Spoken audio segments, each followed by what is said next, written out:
Unacademy. Let's crack it. Hello Gaurav, welcome. Hello sir, नमस्ते सर। नमस्ते बेटा। And I am really enjoying it. You are from the same district जहां पर मैं कलेक्टर रहा था, और उसका मुझे एक अलग ही मजा है। जी, वहीं से अपना बच्चा सेलेक्ट होकर आता है तो बहुत अच्छा लगता है। आपको कैसा लग रहा है मेरे से बात करके? Thank you sir. मेरे को आज जैसे बहुत ही ग्रेटफुल फील हो रहा है कि मैं मेरे से इतने सीनियर हैं, उनसे आज बात कर रहा हूँ। बिल्कुल सर, बहुत मुझे अच्छा लग रहा है। अच्छा बेटा, ये बताओ कि जिंदगी में जी सर। एक हर आदमी ना जो एक नीचे से उठकर आता है, एक बार जो नीचे से उठकर आईएएस में आता है, जी सर। जी सर। उसका एक अलग अभिमान होता जी है खुद सर। का। आपको वो अभिमान महसूस हो रहा है या जी नहीं सर। हो रहा है ना? ऐसा एहसास हो रहा है कि आपको यस कुछ अचीवमेंट हुआ है? बढ़िया। जी सर, वो आज अचीवमेंट तो पूरा फील हो रहा है। मैंने छोटे-छोटे लाइफ में टारगेट सेट किए थे कि हाँ, पहले यही। ये हम ग्रेजुएशन करेंगे किसी अच्छी यूनिवर्सिटी से, तो फिर मैंने बीएचयू से किया। फिर मैंने स्टेट का सोचा था कि स्टेट सर्विसेज में अच्छी रैंक लाएँगे। फिर मेरी आरएस में 12वीं रैंक आई थी। फिर मैंने सोचा कि अब यूपीएससी में भी इतनी अच्छी रैंक लाएँगे, और वो आई है। तो एक स्टेप बाय स्टेप बढ़ते हुए आए हैं, तो वो आज फील हो रहा है कि हाँ, ये जर्नी अब काफ़ी अच्छी लग रही है। बहुत बढ़िया। आप उस जमीन से हो जिस जमीन ने इस देश के अंदर बड़े-बड़े वीर दिए हैं। उस भूमि में जहाँ से आप हो, कितने सैनिक हमारे पूरे कंट्री के अंदर जाते हैं वहाँ से। एक बड़ा एक और वो भी एक अभिमान है आपके लिए, बहुत बड़ा। जी सर, जी सर।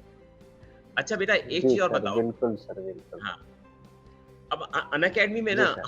हम लोग बिल्कुल एक डिफरेंट तरह से पढ़ाते हैं हर चीज़ को। और हमारा ये अप्रोच रहता है कि हम बच्चे को जी, एक आगे बढ़ा के ले जाएँ, किस तरह से सपोर्ट दें उसको और आगे बढ़ाएँ। जी ये सर, हमारे जी सर। अनअकैडमी का एक बड़ा एक अच्छा सिद्धांत है। अभी बताओ, जब आपको इंटरव्यू लिया अनअकैडमी ने, जी सर। हमने जब ऑर्गेनाइज किया था, तो आपको कैसा लगा उस समय? आपका अनुभव क्या रहा? जी सर। सर, मेरा इंटरव्यू का थोड़ा-सा मेरा इंटरव्यू का अनुभव था, तो सर 4 पैनल थे, और पैनल एकदम सर आप थे, तो आपने बहुत ही डीप क्वेश्चन मेरे से पूछे थे। फिर प्रोफेसर सर भी थे, तो उन्होंने मतलब जो इंटेलेक्चुअल क्वेश्चन उनके भी अच्छे थे, और मतलब सिलेक्टेड कैंडिडेट्स भी थे। तो मुझे लगा कि एक पैनल काफ़ी ओवरऑल काफ़ी अच्छा पैनल था। हालाँकि मेरी प्रिपरेशन उस टाइम पे उतनी अच्छी नहीं थी, लेकिन फिर भी मुझे समझ में आ गया था कि कौन से एरिया पे मुझे और वर्क करना है, और जो आपकी उम्र के और आपके एक्सपीरियंस के लोग हैं, वो कौन से टॉपिक पे ज़्यादा फ़ोकस करते हैं। मुझे पहले एक दूसरा परसेप्शन था इंटरव्यू के लिए। मुझे लगता था कि जो अभी चल रहा है, छोटी-मोटी न्यूज़ चल रही है, उनके बारे में क्वेश्चन्स पूछे जाएँगे। फिर मुझे पता चला कि एक एक्सपीरियंस मैन है, वो किस तरीके के क्वेश्चन पूछ सकता है, और हमें इंटरव्यू में किस तरीके के रिप्लाई करने हैं। और फिर जो मैं पहले एक मिस्टेक कर रहा था कि मैं खुद के ही रिप्लाई में ऐसे हिंट छोड़ दे रहा था, जिनसे क्रॉस क्वेश्चन आते और मैं वहाँ पे अटक जाता था। तो फिर हुँ, मुझे ये समझ में आ गया कि खुद के रिप्लाई में जो भी वर्ड बोलेंगे, उसमें सब वर्ड क्लियर होने चाहिए, या फिर उसको रिप्लाई ही नहीं करेंगे। तो वो कुछ-कुछ चीज़ें सर मैंने सीखी थी, और शायद मुझे रियल इंटरव्यू में उनका फ़ायदा हुआ होगा सर। रियल इंटरव्यू में उनको फ़ायदा हुआ ना उस चीज़ का आपको, जो हम लोगों ने उसके बाद आपके इंटरव्यू के जी बाद सर। एक एडवाइस दी थी 10, 15, 20, 25 मिनट तक, उससे आपको बड़ा एक सहारा मिला होगा जी उसका, मुझे सर। पूरा पूरा विश्वास है। बेटा, यही एक जी अनअकैडमी सर, का मैं। बिल्कुल सर, हमेशा हर मॉक इंटरव्यू के बाद आपको इतना एक्सपीरियंस। हाँ। अच्छा बच्चों, मैं एक चीज़ जी और सर, जानना जी सर। बच्चों को बताना चाहता था कि आजकल के ज़माने में क्या है, बच्चे बुक्स बुक्स की बातें करते रहते हैं जी सर। कि हमें बहुत ये बुक्स पढ़ लें, हम वो बुक्स पढ़ लें। क्या वास्तविकता में जी बुक्स की सर। इतनी ज़रूरत होती है क्या सिविल सर्विस के एग्ज़ाम के लिए? सर, हम यदि 2019 और 2020 का दोनों का यदि हम मेंस का पेपर उठा के देखें, तो कितने ऐसे क्वेश्चन हैं जो बेसिक बुक से लग सकते थे। जो ज़्यादातर जो क्वेश्चन्स हैं, उनकी करंट अफेयर से कहीं न कहीं रिलेशन ज़रूर था। जैसे मेरे को अभी कुछ-कुछ क्वेश्चन याद आ रहे हैं, जैसे जीएसटी कंपनसेशन को लेके लड़ाई थी, तो वो फेडरलिज्म से कनेक्ट करके उसको पूछा गया था। हाँ, जैसे हमारा रेवा में सबसे बड़ा प्लांट लगा था, तो सोलर लाइट का क्वेश्चन आया था, और फ्लड से रिलेटेड जो इश्यूज़ चल रहे थे उस टाइम पे, अर्बन फ्लड्स के इश्यू न्यूज़पेपर में आते थे, तो वही क्वेश्चन उन्होंने ऑलमोस्ट पूछ रखे थे। लिटरेचर से रिलेटेड कुछ रिव्यू आ रहे थे, तो उन्होंने मेडाइवल की लिटरेचर पूछ ली थी। तो जनरली क्वेश्चन वही आ रहे थे जो करंट में चल रहे थे, और हाँ। उन्हीं क्वेश्चनों की एक ब्रॉड अंडरस्टैंडिंग देनी थी। और ब्रॉड अंडरस्टैंडिंग देने के लिए आपको जरूरी नहीं है कि वो टॉपिक आपका पढ़ा हुआ हो ही। आपने सेम नेचर का दूसरा टॉपिक पढ़ा हुआ है, तो आप उसके लिए लिख सकते हैं। जैसे यदि आपको एजुकेशन पॉलिसी एकदम अच्छे से पता है, और फिर यदि आपको हेल्थ पॉलिसी में कुछ सुधार की बातें पूछनी है, तो जो एजुकेशन पॉलिसी में कुछ सुधार की बातें हैं, उन्हीं के जो पैरामीटर हैं, उनको मतलब लगा के हम कर सकते हैं। उसके लिए ये ज़रूरी नहीं है कि हम एक बुक लेके आएँ, उसमें हेल्थ हेल्थ पॉलिसी दी हुई हो, फिर हम उसी से वहीं से पढ़ें और उसके वे फॉरवर्ड पढ़ें। तो ये सिविल सर्विसेज में इतना बड़ा सिलेबस है, हम हर चीज़ याद नहीं कर पाएँगे। तो हमें कुछ चीज़ें जनरलाइज़ करनी पड़ेंगी, कुछ कॉमन सेंस से करनी पड़ेंगी। हाँ, जो बेसिक और फाउंडेशन है, जो प्रीलिम्स के लिए भी ज़रूरी है और मेंस का जो कोर आंसर बनता है, उसके लिए जो बेसिक बुक्स हैं, वो हम सभी लोग पढ़ते ही हैं।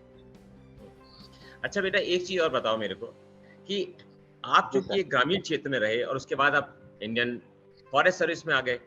मैं वैसे फॉरेस्ट सेक्रेटरी रहा हूँ राजस्थान का। तो फॉरेस्ट सर्विस में एक जी अपना सर। अलग मज़ा है, बहुत ही एक अलग मज़ा है और जिससे एक उत्साह बना रहता है क्योंकि आप एक नेचर के चारों तरफ एक नेचर के पास होते हैं। मुझे बताओ कि इस चीज़ ने आपको कितना मोटिवेट किया?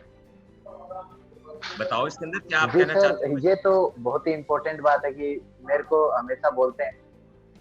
जी सर, हमेशा मेरे को ऐसे कहते हैं कि आपका जो गाँव है, उसमें इतनी इनफर्टाइल सॉइल है, लेकिन वहाँ पे इतना फर्टाइल दिमाग कैसे है? तो सर, जब हाँ, हम किसी चुनौतियों को फेस करते हैं, चैलेंजेस हमारे सामने आते हैं ना सर, तो हाँ, फिर हाँ। हम जैसे जो हम आवश्यकता आविष्कार की जननी है। तो सर, वो उस हमारी जो एग्रीकल्चर लैंड है, उस पे किसी प्रकार का हम एग्रीकल्चर नहीं कर सकते। इंडस्ट्रीज का डेवलपमेंट नहीं हुआ, इतने ज़्यादा टेम्परेचर वजह वजह से नेचुरल रिसोर्सेज भी नहीं है। तो हमारा नेचुरल इंक्लिनेशन 2 ही चीज़ों की तरफ था। अच्छा बेटा, बस मुझे 1-2 चीज़ें और पूछनी है छोटी-छोटी सी, आपको ज़्यादा तंग नहीं करूँगा। मुझे मुझे ये बताओ कि बच्चों के लिए, सर, क्योंकि अब हाँ, ये बच्चे हाँ, इतने जी सारे बिल्कुल सर। हाँ, नहीं, बच्चे जी, इतनी प्रिपरेशन कर रहे होते हैं, इतना सब कुछ है। क्या बच्चों को कितनी उम्मीद रखनी चाहिए अपने सिलेक्शन की? क्योंकि बच्चे बड़े कई निराश हो जाते हैं बाद में। सर सबसे पहले मैं ये बताना चाहूँगा सर कि मेरे अंदर बहुत ज़्यादा कमियाँ हैं और जब मेरा इतनी अच्छी रैंक के साथ सिलेक्शन हो सकता है, तो सभी का हो सकता है। मेरे को बहुत सारे इंटरव्यूज़ में ये भी कहा गया था कि आपका नॉलेज लेवल अभी उतना नहीं है कि आपको 1-2 साल और प्रिपरेशन करनी चाहिए। और जो मैंने खुद मेरा इंटरव्यू मीडियम ऑफ जो इंटरव्यू था, वो हिंदी था। मेरी इंग्लिश भी इतनी ज़्यादा अच्छी नहीं थी। लेकिन मैंने देखा कि मेरी स्ट्रेंथ क्या है, मैं पॉइंट्स ज़्यादा याद कर सकता था, मल्टी डायमेंशन आंसर लिख सकता था, मैं डायग्राम्स वगैरह बना सकता था, तो मैंने उसी चीज़ के ऊपर ज़्यादा फ़ोकस किया। तो मैं हर स्टूडेंट को ये कहूँगा कि सबके पास कोई ना कोई ताकत है, सब अपने आप में एक सुपर बेबी हैं। तो हमें उस चीज़ को पहचानना है कि हमारे पास ताकत क्या है और दूसरा यूपीएससी को क्या चीज़ की ज़रूरत है और जो हमारी कमज़ोरियाँ हैं, उन्हें तो हमें छुपा लेना है और जो हमारी ताकत है, उसको यूपीएससी के सामने डिलीवर कर देना है। तो और किसी की भी जैसी भी ताकत है, वो यूपीएससी के यदि नेचर के हिसाब से होगी तो सर ज़रूर सिलेक्शन हो सकता है सर। जिसमें मैंने 60-70% वाले स्टूडेंट हैं, उनका भी सिलेक्शन होते देखा है और जिनका ऑल इंडिया फर्स्ट रैंक थी, उनका भी सिलेक्शन नहीं हुआ है। तो कभी इस चीज़ से निराश नहीं होना चाहिए कि आपके कॉम्पिटिशन में कौन है। हमें हमारी मेहनत करनी है। हमें जो टास्क दिया हुआ है, उसको हमारे पूरे दिल से करना है। यूपीएससी की प्रिपरेशन करें तो ऐसा नहीं कि मेरे को सर ने बताया या पापा ने बताया या फिर ना मेरे रिलेटिव्स तैयारी कर रहे हैं इसलिए मैं करता हूँ। नहीं, दिल से तैयारी करनी है। जिस दिन हम यदि पेपर लिख रहे हैं, उस समय यदि हमारे सामने क्वेश्चन आ रहा है कि ना वाटर प्रॉब्लम को किस तरीके से सॉल्व करोगे, तो उसको एक क्वेश्चन और उसको आंसर के तौर पे मत नहीं समझना चाहिए। उसको समझना चाहिए कि मैं तो बस डिस्ट्रिक्ट का कलेक्टर हूँ, मेरे सामने वाटर की प्रॉब्लम आ गई, मैं अब क्या करूँगा? तो फिर जो आंसर आएगा उसका थोड़ा-सा जो रियल लाइफ के साथ टच ज़्यादा आएगा। उनको लगेगा कि ग्राउंड रियलिटी से ये जुड़ा हुआ उत्तर है और वो अपने आप ही दूसरों से अलग हो जाएगा। और जो यूपीएससी में बेस्ट उत्तर लिखने के बजाय जो ग्राउंड और रियलिटी से जुड़े हुए उत्तर हैं, उनको लिखने पे सर मुझे लगता है कि ज़रूर बेनिफिट होता होगा सर। बहुत बड़ा, बहुत अच्छी बात बताई है। बड़ी यूनिक बात बताई है, ये किसी टॉपर ने भी नहीं बताई इतनी अच्छी बात। आपने बहुत अच्छा बच्चों को डायरेक्शन दिया है, बच्चों को जो संदेश दिया है, बहुत बड़ा संदेश दिया है। और बेटा मुझे पूरा जी विश्वास है सर। कि एक बहुत ब्राइट ऑफिसर बनोगे एक दिन। माई मैन का कांसेप्ट जो आपको पता है, जो माई मैन का कांसेप्ट है, वो आपको बहुत ऊँचाई तक ले जाएगा। जी, आपको तो पता ही है राजस्थान में किस तरह से my man is so important. कुछ है उसके बारे में आप 1-2 शब्द बोलना चाहेंगे? जी। जी सर, ये जो आजकल ये कॉन्सेप्ट्स हैं जिसमें हम गाँव में जाते हैं, उनके लोगों के पास बैठ के ना मतलब कि मेरा जैसे ऑप्शनल एंथ्रोपोलॉजी है, उसमें सर ये अप्लाइड एंथ्रोपोलॉजी और ये अप्लाइड एंथ्रोपोलॉजी के नाम से जाना जाता है ये कॉन्सेप्ट सेम कॉन्सेप्ट ही। इसमें लोगों के पास बैठते हैं, उनसे प्रॉब्लम समझते हैं, उनसे सॉल्यूशन माँगते हैं, फिर हम उसमें जो हमारा नॉलेज है उसका इनपुट देते हैं। इस तरीके से सर एक मिल-जुल के काम करते हैं जिसमें कोऑपरेटिव गवर्नेंस, गुड गवर्नेंस सब एक साथ ही मिक्स है, एक मतलब बहुत ब्रॉडर कांसेप्ट है सर। तो इसका सर मतलब कि जब हम आंसर राइटिंग करते हैं तो इस चीज को हम थोड़ा सा ध्यान में रखें तो हमारी सारी डायमेंशन उसमें कवर हो जाएंगी। Very good. Very, very good. I am very proud of you. Unacademy is proud of you. And we are really very sure that you thank you will touch sir. the sky one day. Where you will touch the sky and जब Rajasthan join कर लोगे तो मुझसे मिलना जरूर होगा thank आपका। You sir. Thank you बेटा। Thank you very much for बिल्कुल कमिंग हियर। सर, बिल्कुल सर, जरूर सर। हम लोग थैंक यू बहुत आपको सर। धन्यवाद देते हैं। Thank you.